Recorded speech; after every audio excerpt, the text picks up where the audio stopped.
definisi manajemen strategi pendidikan. Strategi berasal dari bahasa Yunani strategos yang artinya ilmu para jenderal untuk memenangkan suatu pertempuran dengan menggunakan sumber daya yang terbatas. Menurut Robson, strategi merupakan pola keputusan dari alokasi sumber yang dibuat untuk mencapai tujuan organisasi.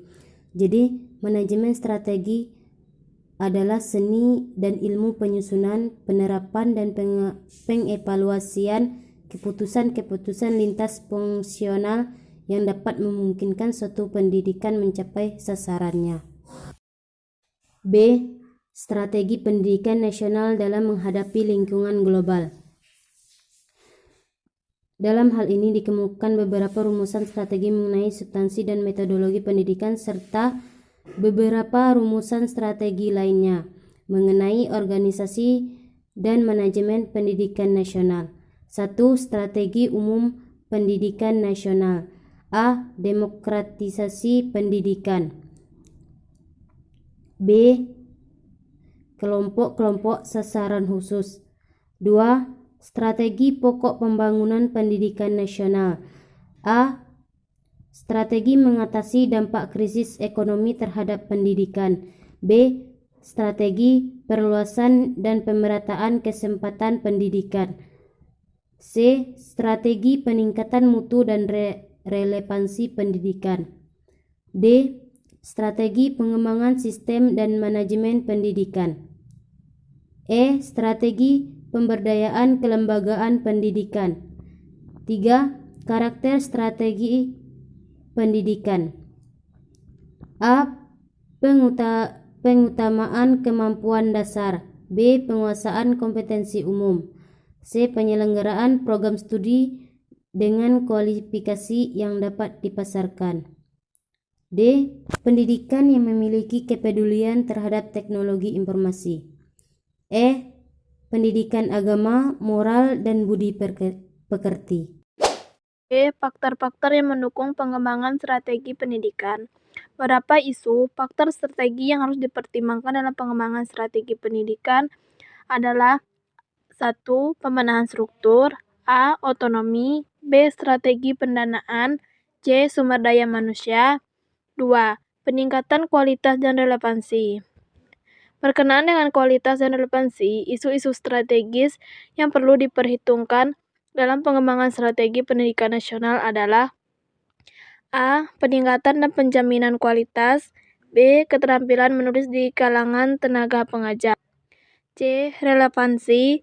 D. Penyediaan dan perluasan akses ke pendidikan tinggi. 3. Pengembangan kapasitas pendidikan nasional. Kapasitas pendidikan nasional yang diharapkan di masa mendatang dapat memenuhi tuntunan pasar yang membutuhkan lulusan lembaga pendidikan yang ada. 4. Akuntabilitas pendidikan. Agar lembaga pendidikan memiliki keunggulan dan dapat diterima oleh pengguna jasa pendidikan, perlu menerapkan beberapa kriteria pendukungnya sebagai berikut. A. Penerapan manajemen mutu terpadu bidang pendidikan. B. Penerapan profesionalisme manajemen pendidikan. C. Peningkatan kesejahteraan dan penerapan sistem pengembangan karir guru. D. Penegakan legalitas penyelenggaraan pendidikan. E. Optimalisasi kinerja lembaga akreditasi pendidikan. D.